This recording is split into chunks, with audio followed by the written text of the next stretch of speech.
Bienvenidos a este espacio de historias y héroes de la libertad. El propósito de este espacio es ver cómo la Biblia a lo largo de los últimos 500 años ha sido el centro de la agenda de transformación, de grandes cambios a nivel político, económico, de justicia y de educación. ¿Cómo surge la transformación de una pequeña isla en el lado occidental de Europa para convertirse en el imperio más grande de la historia? ¿Cómo gracias a la palabra de Dios Escocia va a dar a luz a la revolución industrial? ¿Cómo gracias a la palabra de Dios van a surgir naciones como Estados Unidos, como Nueva Zelanda y como Australia, entre otras, que son hoy en día los lugares más prósperos del planeta? ¿Qué relaciones hay entre las enseñanzas de la palabra de Dios puestas en la plaza pública y la transformación de una nación? ¿Cómo la Biblia tiene el poder para levantar una nación en crisis y llevarla a un estado de sobreabundancia y de solvencia? Vamos a recorrer este apasionante camino y vamos a tomar las herramientas para transformar a nuestras naciones. La historia que veremos hoy se desarrolla en la Inglaterra del siglo XVII. Un siglo antes, en 1517, Martín Lutero clavaba sus 95 protestas sacadas de la Biblia, las cuales transformarían y crearían y darían a luz un cataclismo en Europa que transformó y hasta el día de hoy afecta a nuestras naciones. Y todo ello gracias a que Martín Lutero tuvo la oportunidad de leer y estudiar la Biblia. Debemos devolvernos hasta ese momento, puesto que la Biblia, que había sido ocultada por la Iglesia, ahora nuevamente sería puesta en las manos del pueblo para que ellos pudieran conocer las palabras que Dios había hablado. Ellos traducirían la Biblia a los diferentes idiomas de Europa, al inglés, al alemán, al francés, al español. También, de este modo, se vería la necesidad de crear un nuevo programa de alfabetización para que todo el pueblo pudiera leerla. Así es como va a surgir la escuela pública moderna.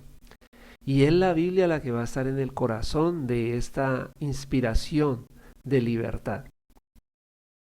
Y llegamos también a Suiza con un personaje llamado Juan Calvino.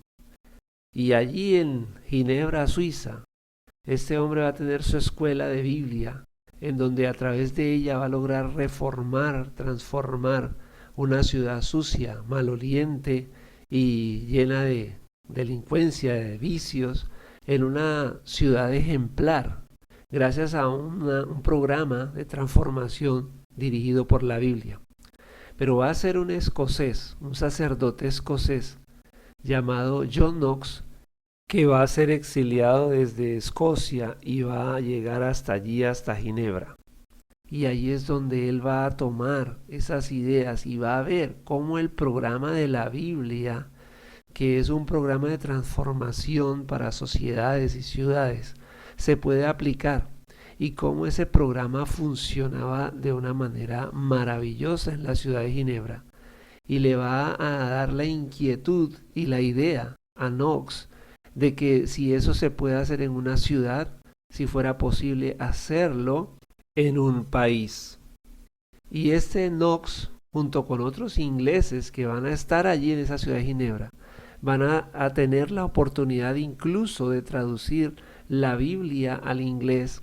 Y esta es una de las grandes inspiraciones que luego va a ser introducida en Inglaterra para poder motivar a cambios. Recordemos que en ese momento en Europa solamente había monarquías tiránicas.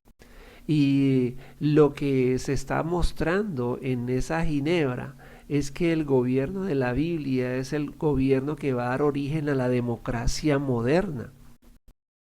Y eso es, digamos, la visión política y religiosa que van a tener estos hombres, que van a pagar con sus vidas, con sus posesiones, con todo lo que tienen, con sus familias, para que pueda haber una nueva concepción de sociedad, de cultura.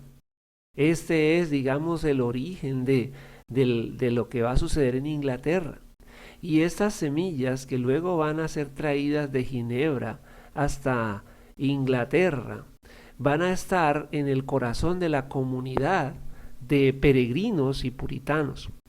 Esas personas van a escuchar por 12 años a su pastor hablando de lo que la Biblia dice sobre la libertad, hablando sobre Moisés, hablando sobre Josué, hablando sobre diferentes personajes de la Biblia que muestran cómo en tiempos de crisis, de tiranías, incluso en la Biblia podemos encontrar la historia de una reina como Esther, que tiene que luchar contra las intrigas de un primer ministro malvado que intenta destruir a su pueblo, a los judíos.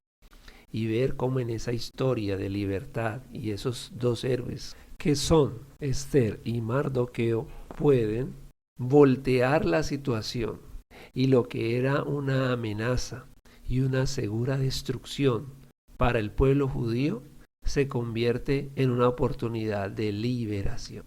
Así podemos ver cómo la Biblia en estos últimos 400 años ha dejado una huella indeleble en lo que ha sido los movimientos de liberación contra las tiranías.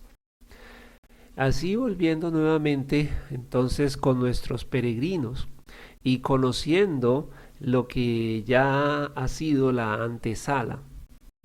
Esta gente leyendo tanto en la Biblia de Ginebra, que como dijimos tuvo su origen en los exiliados y los refugiados en esta ciudad, y también en la Nueva Biblia que se tradujo en Inglaterra por el rey Jacobo, ellos están inspirándose, escuchando cómo Dios se mueve a través de la historia para derribar y para traer justicia sobre el pueblo.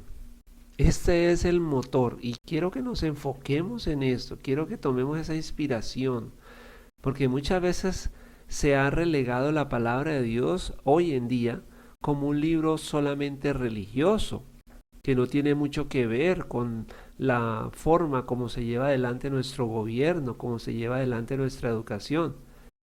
Nada más alejado de la verdad. La Biblia es una agenda de transformación que tiene que ver con la economía, que tiene que ver con la justicia, que tiene que ver con el gobierno, que tiene que ver con la educación. Y es de esta manera que nosotros debemos retomarla.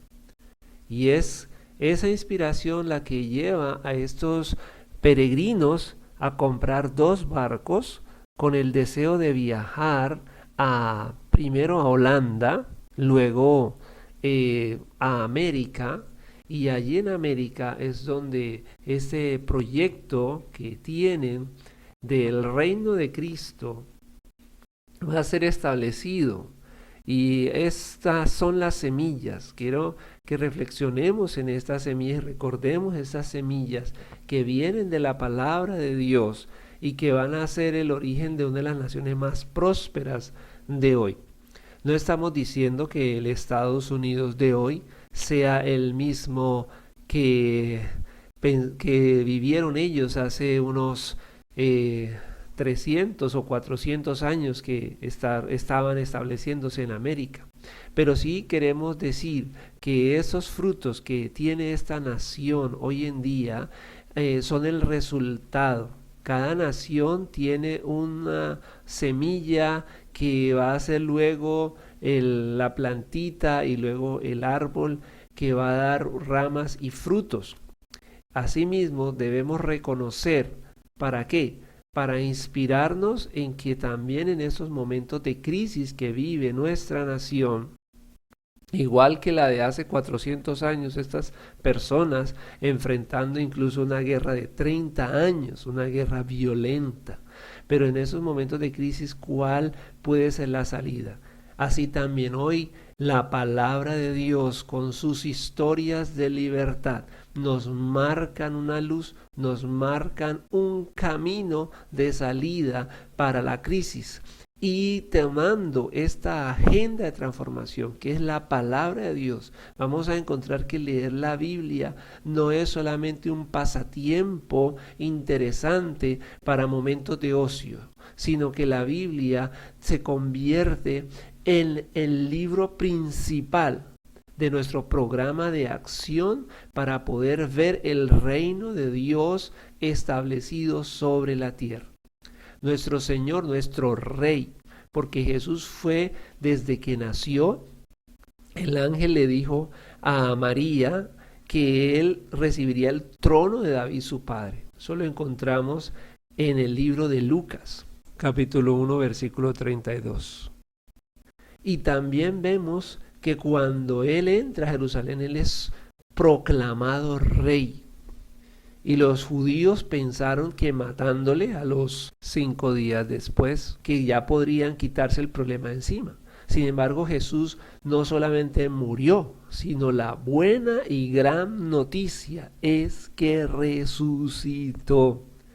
Y resucitó, y cuando resucitó, muy consciente de su programa, de su papel en la historia, lo que Jesús dice en Mateo 28, el 18 al 20 es: he recibido todo el poder en el cielo y en la tierra.